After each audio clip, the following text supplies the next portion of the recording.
আসসালামু আলাইকুম। আমি এখন বানাবো বরই'র সবচেয়ে বেশি স্বাদের যে আচারটা হয়, সবচেয়ে মজার যেটা, এটা হচ্ছে শুকনা বরই'র মিষ্টি আচার। বরই'র সিজন প্রায় শেষ হয়ে যাচ্ছে, এখন খুব ফ্রেশ শুকনা বরই পাওয়া যাচ্ছে। তো আপনারা যারা যারা পছন্দ করেন বরই'র আচার বানিয়ে রাখতে পারেন।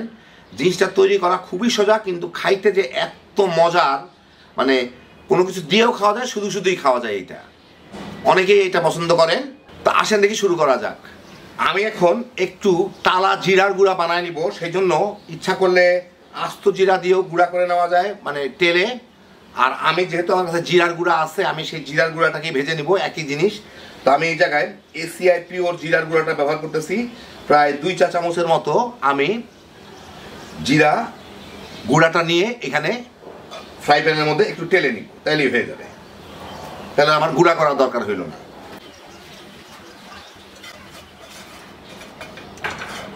জিরার গুঁড়াটা একটু টালা হইলেই, একটু ফ্লেভারটা আসলে, আর একটু হালকা একটা বাদামি টাইপের হয়ে গেলে আমি এটা চুলাটা বন্ধ করে এটাকে উঠাই নিব। আর বেশি কিছু করার দরকার নেই, পোড়ায় কোনো লাভ নাই, ফ্লেভারটা রিলিজ হইলেই হইল। আমি এখানে 1 কেজি শুকনা বরই নিয়ে নিচ্ছি, যতগুলার পারি বোটা ফেলার বরই নিচ্ছি। এখন আর যদি 2 থাকে তাহলে ফেলে দেবো পরে। এইগুলাকে আমার ধুয়ে নিতে হবে। দেখেন, এইগুলা বাজার থেকে যখন কিনবেন বেশ তেল চকচকা থাকে, বেশ ওটা তেল তেল দিয়ে রাখে, কিন্তু অসুবিধা হচ্ছে এগুলো তো খোলা জায়গায় শুকানো হয়, এই তেলের সাথে এবং এই বরইয়ের সাথে প্রচুর পরিমাণ ময়লা থাকে, বিশেষ করে বালু। আমি এখানে পানি নিয়ে নিচ্ছি যথেষ্ট পরিমাণ, তার মধ্যে এই বরইগুলোকে দিয়ে আমি ডুবাভাবে ধুয়ে নিব। ডুবাভাবে ধুয়ে নিব মানে এটা যাতে পানির মধ্যে ডুবে থাকে, পানির উপরে ভেসে থাকে, এটা আর কি। এখানে ধুইলে এর গায়ে যে বালুগুলো আছে সেগুলো পানির নিচে চলে যাবে। আর একবারে ধোয়া হবে না, কয়েকবারে ধুইতে হবে, অন্তত 3 থেকে 4 বারে, যাতে সমস্ত বালুগুলা নিচে চলে যেতে পারে। এর সাথে তেল লাগানোর ফলে এই যে দেখেন হাতও তেল তেলা হয়ে গেছে, এমন পরিমাণ তেল মাখে এরা, এই বালুগুলা ছুটানো খুব মুশকিল হয়ে দাঁড়ায়। এইভাবে 2-3 বারে আমি এইভাবে ধুয়ে ভালো মতো একটু কচলায় দিতে হবে, ফাঁক থেকে যাতে বাইর হয়ে যায়। কিন্তু বরইগুলা পানির উপরে ভাসতে হবে। এখন উপর থেকে বরইগুলা তুলে নিয়ে আমি আবার এই চালনিতে নিয়ে এই পানিটাকে বদলায় আবার আমি ধুয়ে নিব। এটা করে এরকম করে আমি 3-4 বার ধুয়ে নিব, যতক্ষণ পর্যন্ত না বরই থেকে সম্পূর্ণ বালুগুলা চলে যায়। আর এর মাঝখানে এই কোনোটার মধ্যে বোটা একটু দেখতে পারলে এই বোটাগুলাকে ছিঁড়ে ফেলবো।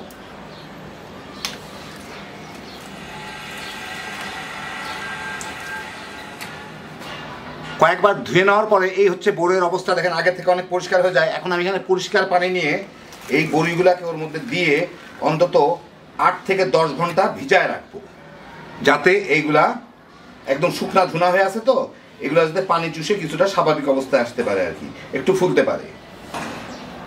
আর যখনই দেখবো কোনোটার সাথে বোটা আছে, ওইটাকে ছিঁড়ে ফেলে দেবো। তো 8-10 ঘন্টা ভিজুক এটা। আমি এখানে একটা কড়াই নিয়ে একটু গরম করে তার মধ্যে প্রায়, এখানে আমি 1 কাপ সরিষার তেল দিব। আমি এখানে এসিআই পিওর সরিষার তেলটা ব্যবহার করতেছি। আর একটু লাগবে, হ্যাঁ 1 কাপের মতো দিলাম। 3টা তেজপাতা দিয়ে দিব।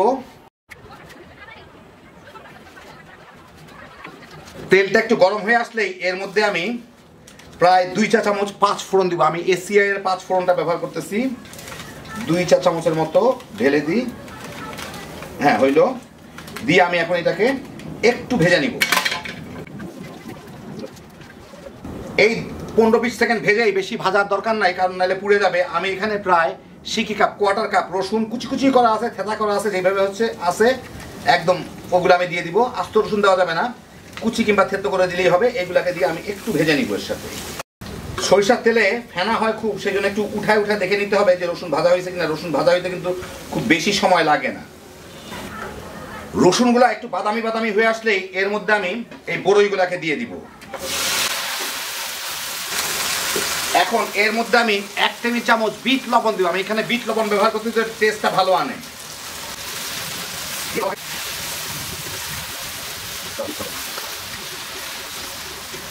একটু খালি উপর নিচ করে দিলাম যাতে পুড়ে না যায়। এখন এর মধ্যে আমি প্রায় 2 চা চামচ আদা বাটা দিব। দিয়ে এখন এটাকে একটু জাল দিয়ে নেব 4-5 মিনিট। প্রায় 6-7 মিনিট ভালো মতো ভেজে আমি ভাজলাম, কারণ হচ্ছে যে আদা বাটা এইটা যাতে ভালো মতো একটু ভাজা হয়, না কাঁচা কাঁচা গন্ধ থাকবে। দেখেন পানি নাই, নিচে শুধু তেল, হালকা একটু তেল। এখন এর মধ্যে আমি দিব আমার স্বাদ মতো মরিচের গুঁড়া। তো আমি এখানে এসিআই পিওর মরিচের গুঁড়োটা ব্যবহার করতেছি। আমি প্রায় 1 টেবিল চামচের মতো দিলাম, ছোট চামচ দিয়ে দিলাম, সেজন্য 2বার দিলাম। ঝালটা যার যার পছন্দ মতো, যে যেরকম চান সেরকম করে দিয়ে নেবেন। দিয়ে একটু মিশাইয়ের সাথে অল্প একটু ভেজে নিব। একই সাথে আমি দিয়ে দিই এইখানে হচ্ছে প্রায় 2 কি 2.5 টেবিল চামচ ভিনেগার। ভিনেগারটা যার যার রুচি মতো দিবেন, যে যেটুকু টক করতে চান। এই মিনিট খানেক ভালো মতো মিশাই নিব, যা ভাজা হওয়ার হয়ে যাবে এর মধ্যেই। বড়িগুলা কিন্তু আমার মোটামুটিভাবে অনেক সিদ্ধ হয়ে গেছে, আর পানিতে 12 ঘন্টা ভিজায় রাখার জন্য অনেক নরম হয়ে আছে। যাই হোক, আর দেরি করবো না। আমি এর মধ্যে আমি 1 কাপ পানি দিয়ে দিব। হ্যাঁ, এটাই হবে। বড়ি থেকে অল্প কিছু পানি বের হবে। আমি এখন ভালো মতো মিশাই এটাকে একটু ঢেকে মাঝারি আছে একটু জাল দিব, যাতে যদি কোনো একটা বড়ি সিদ্ধ হয়ে না থাকে সেটা যদি গলে যায়, সিদ্ধ হয়ে যায়। দেখেন এমনি ভেঙে ভেঙে যাচ্ছে। এটাকে আমি ঢেকে এখন একটু জাল দেই। মাঝখানে 2-1 বার নেড়ে দিব, উপর নিচ করে দিব। পানিটা প্রায় শুকায় গেছে, এগুলাও গলে গেছে দেখতে পারতেছেন। আর মিনিট খানেক আমি রান্না করে নিই, প্রায় 5 মিনিটের মতো রান্না করলাম। আর মিনিট খানেক আমি জাল দিয়ে নিই এটাকে ঢেকে। মিনিট খানেক পরে আমি এখন এর মধ্যে গুড় দেওয়া শুরু করব। আমি এখানে সে ভেজাল খেজুরের গুড়, মানে যত কালচে টাইপের গুড় পারেন সেগুলো দিলেই ভালো। তো খেজুরের গুড়টাই দেখলাম যে কালচে কালচে, তো ওই গুড় আমি পছন্দ মতো দিব। এখানে 2টা পাটা ছিল, মানে 2টা গোল্লা ছিল। তো প্রায় আমি 1টা গোল্লা দিলাম, 2টা ভেঙে রাখছি, যতদূর লাগে আমি দিব পছন্দ, মানে মিষ্টিটা যার যার পছন্দ মতো। এখানে প্রায় 300 গ্রামের মতো গুড় দিলাম। দিয়ে একটু মিশাই দিই, গুড়টা গলতে থাকুক। একদম পানি শুকানোর পরে গুড় দিবেন, যাতে বেশি মানে পাতলা না হয়ে যায়। এই গুড় দেওয়ার পরই আপনি আচারের গন্ধটা পাইতে থাকবেন। বড়ইয়ের আচার যে একটা টিপিক্যাল ফ্লেভার আছে, সেই ফ্লেভারটা আসা শুরু হবে। 3-4 মিনিটের মধ্যে গুড়গুলা গলে গেলে এ দেখেন বেশ আঠালো আঠালো হয়ে যায়। একটু খেয়ে দেখবেন যে আপনার পছন্দ মতো মিষ্টি আছে কিনা। এটা যথেষ্ট মিষ্টি আছে, আমার আর গুড় দিতে হবে না। 250-300 গ্রামের মধ্যেই হয়ে গেল। এখন আমি এটাকে একটু ভেজে নিব, সাথে সাথে আমি একটু চেপে চেপে দিচ্ছি, যাতে বড়ইগুলা ভেঙে ভেঙে যায়। দেখেন অনেক বড়ই ভেঙে ভেঙে গেছে, এগুলো ভেঙে যাবে। একটু পরে বসে আমি চেপে এমনিও ভেঙে দিব।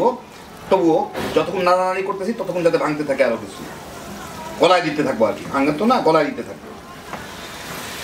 আরো মিনিট খানেক ভেজে আমি এখন এইরকম একটা জিনিস দিয়ে, কিংবা না থাকলে ডাল ঘুটনি দিয়ে, এইটাকে একটু চেপে চেপে বড়ইগুলাকে এখন ভেঙে দিব। 2-4টা আস্তা থাকলে কোনো ক্ষতি নাই, কিন্তু যতদূর পারি ততদূর ভেঙে দিব। একদম তুলতুলা নরম হয়ে গেছে।